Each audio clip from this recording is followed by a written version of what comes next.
So we're going to show you a simple chip shot. I say simple because it is. It's the second easiest shot in golf. This is the easiest shot, a putter, and it's not too dissimilar to that. So if you can putt, and if you can putt well, hopefully you're just using your arms. So there's no hip turn, there's no wrist hinge, nothing really going on. It's just your shoulders and arms rocking backwards and forwards. And this Y shape I've got here with my arms and putter stays about the same. Easiest shot in golf. But there's sometimes when you're near the green or just off the green, you can't putt. So here, for example, this is a bit too rough to putt through. Got a bit of green, or bit to get over before I get to the green. I don't really want to putt through here because it's hard to judge what it's going to do through that rough. So that's finished very, very short. What I need to do is skip the ball over this rough part here and get it on the green rolling. So the chip shot's going to do that. It's going to spend most of the time rolling and be in the air for a small amount of time. The amount of time it's in the air for will depend on what club you use. And for shot selection, just check out this link up here and it will talk about different clubs to use when the flag's in different positions. But today we're going to chip with just a 7-iron. So probably about the easiest chip shot you're going to have.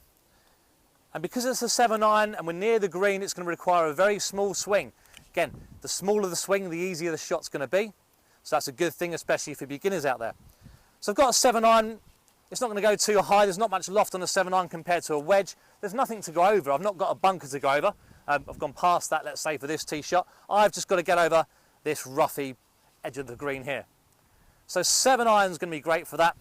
I'm going to hold it a bit like a putter. I've gone for my putting grip without thinking about it. I've gripped it lower down to make it about the same length as my putter. That's easier to control.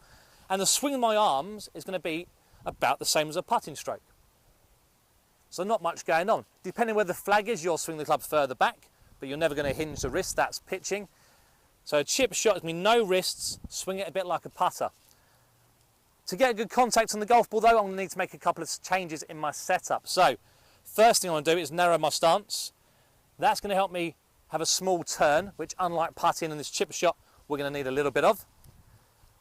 The narrowing my stance and the weight slightly on my front foot, maybe 55, 60% on that front foot. That's going to help me get a good contact on the golf ball. So the club's going to be coming slightly down towards the ball to hit the bottom. I need to hit the bottom to get it over this fringe. I don't want to try and get it up in the air or try and lift it because that's going to make my club hit the middle of the ball or hit the ground way back here. That won't make the ball go in the air. The ball's going to go in the air when you hit the bottom of the golf ball.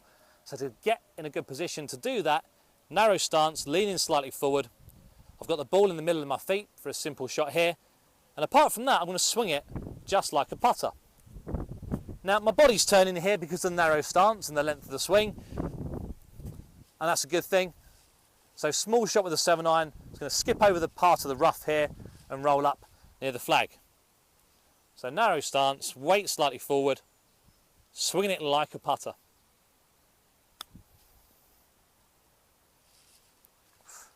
Actually quite close. Should turn it round, but that was pretty good.